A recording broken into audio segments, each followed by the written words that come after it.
Assalamualaikum warahmatullahi wabarakatuh. Halo guys, and welcome to my channel. Oke, pada video kali ini Kak Ubed akan bahas tentang soal KSN Fisika SMA tingkat kota kabupaten tahun 2020. Tapi sebelum mulai, jangan lupa dukung channel ini dengan cara subscribe and aktifkan tombol loncengnya.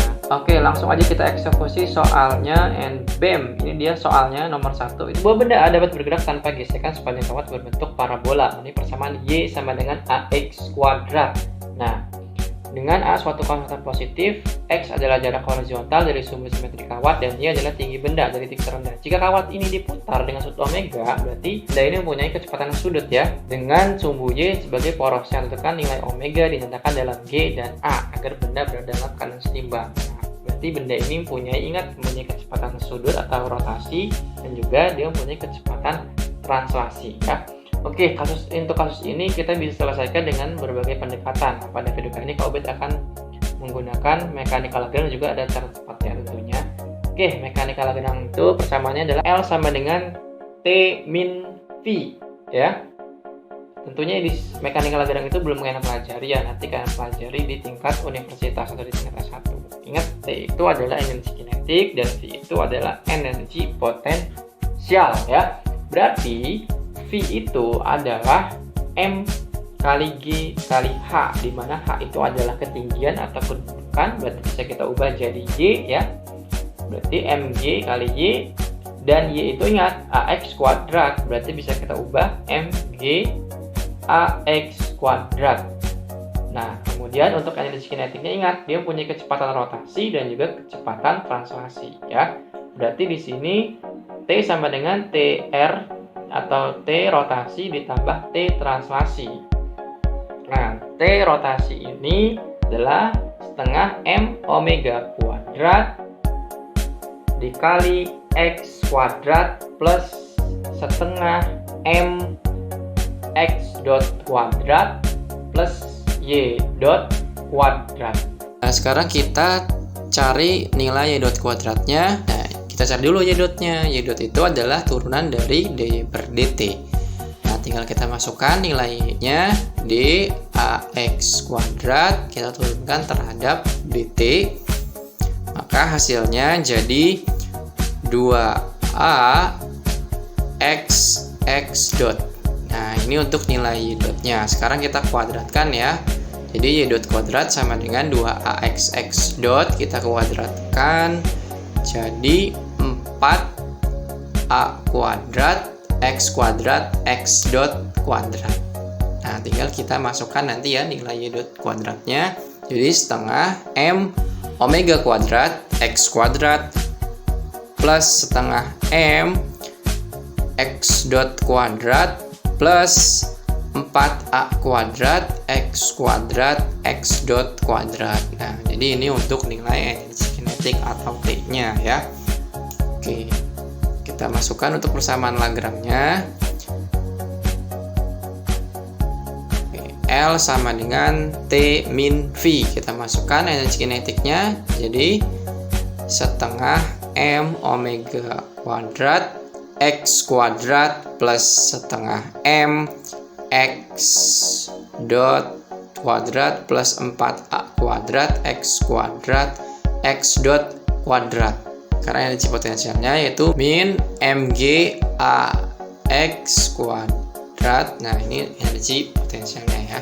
Nah, jadi ini kita sudah dapat persamaan Lagrange-nya. Sekarang tinggal kita buat persamaan gerak bendanya ya.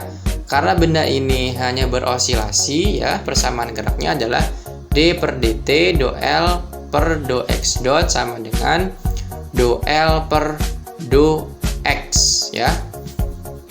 Oke, ini untuk persamaan gerak Lagrange ya untuk satu dimensi.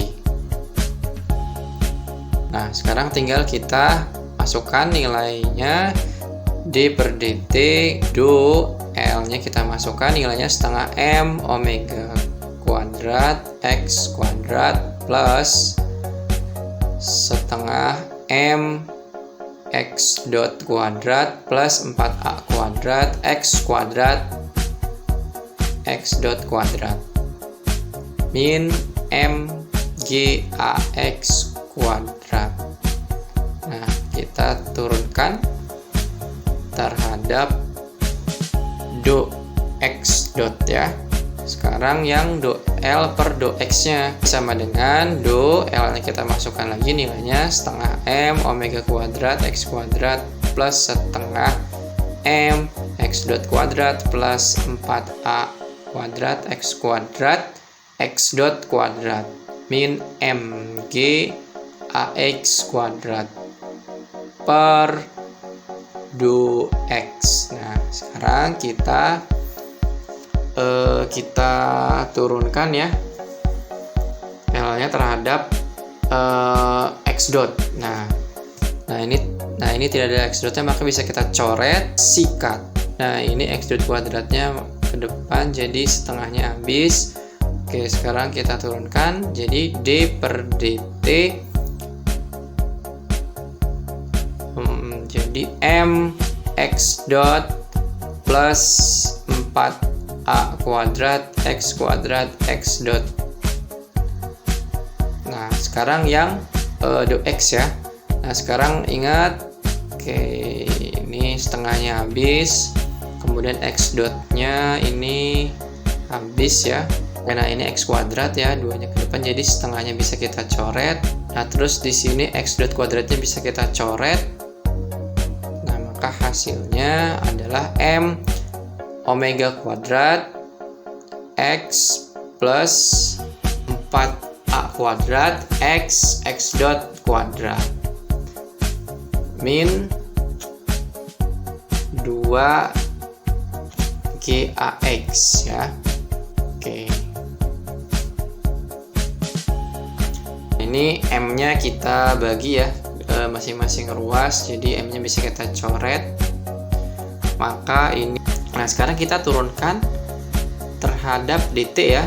X dot itu kita turunkan terhadap DT, jadi X dot plus 4A kuadrat. Nah, X kuadrat X dotnya kita turunkan jadi 2X dot kuadrat plus X kuadrat X dot sama dengan omega kuadrat X plus 4A kuadrat X dot kuadrat min 2GAX.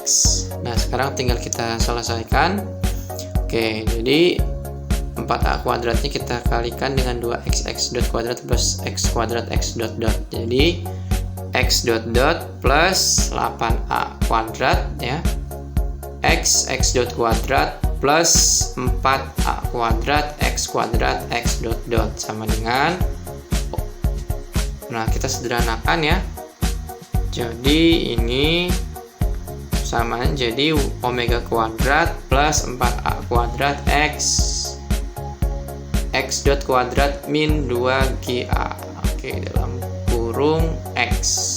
Nah, untuk 8A kuadrat X dot kuadrat ini bisa pindah ruas ke kanan, dan ini kita sederhanakan jadi 1 plus 4A kuadrat X kuadrat kali X dot sama dengan, nah ini pindah ruas jadi omega kuadrat min 4A kuadrat X dot kuadrat min 2GA tutup kurung X.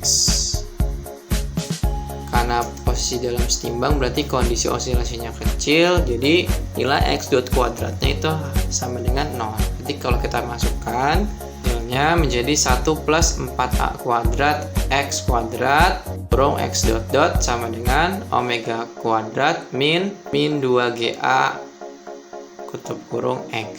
Nah, ingat pada persamaan osilasi ruas sebelah kanan itu selalu nilainya negatif ya, atau kalau kita tulis jadi X dot min omega kuadrat X, maka nilai omega kuadrat lebih kecil dari 2GA, atau omega itu lebih kecil dari akar 2GA. Nah, jadi ini hasilnya.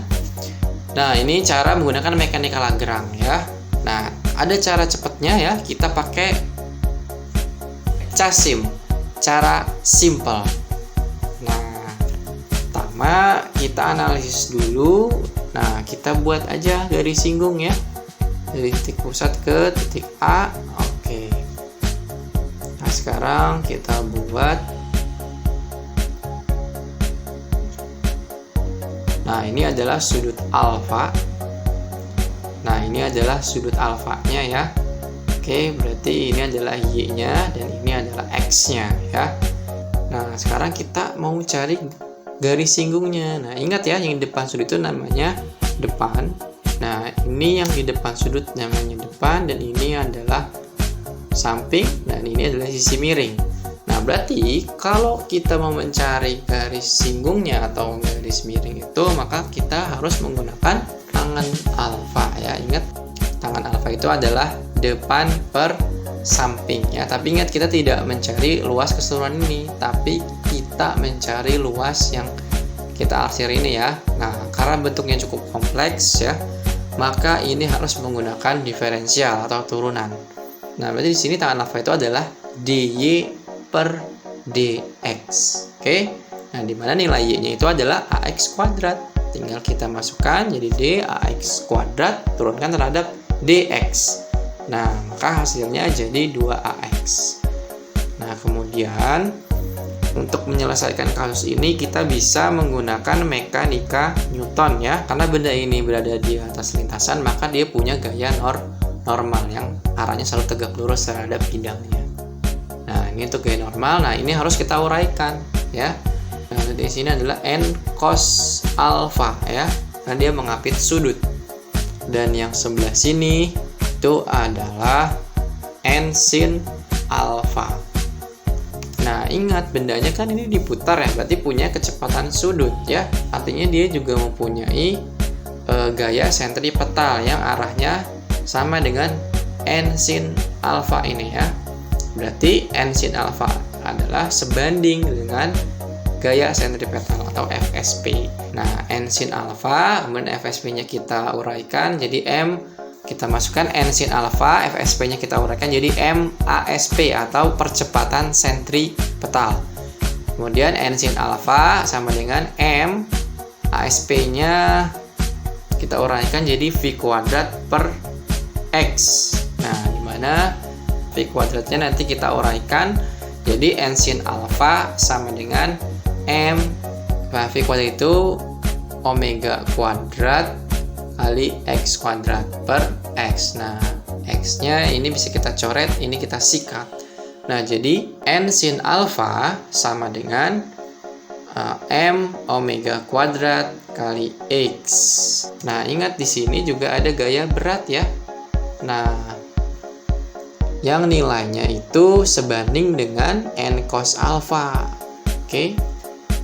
Nah, berarti n cos alfa sama dengan W itu adalah, ingat, massa dikali gravitasi. Nah, sekarang kita udah dapat persamaannya. Yang sama bisa kita coret, sikat, coret, sikat. Nah, sin alfa per cos alfa ya, sin per cos itu adalah tangen alfa sama dengan omega kuadrat dikali x per g. Nah, sekarang tinggal kita rubah nilai tangan alfanya. Ingat ya, tangan alfa kan kita udah dapat, yaitu 2ax sama dengan omega kuadrat kali x per g. Nah, x-nya bisa kita coret ya, kita coret sikat. Nah, jadi g-nya pindah ruas, jadi persamaannya menjadi omega kuadrat sama dengan 2ag. Nah, jadi nilai omega kuadrat itu harus lebih kecil dari 2ag, atau omega lebih kecil dari akar 2ag. Nah, ini dia ya, easy banget ya. Oke, terima kasih dan sampai jumpa di video-video selanjutnya.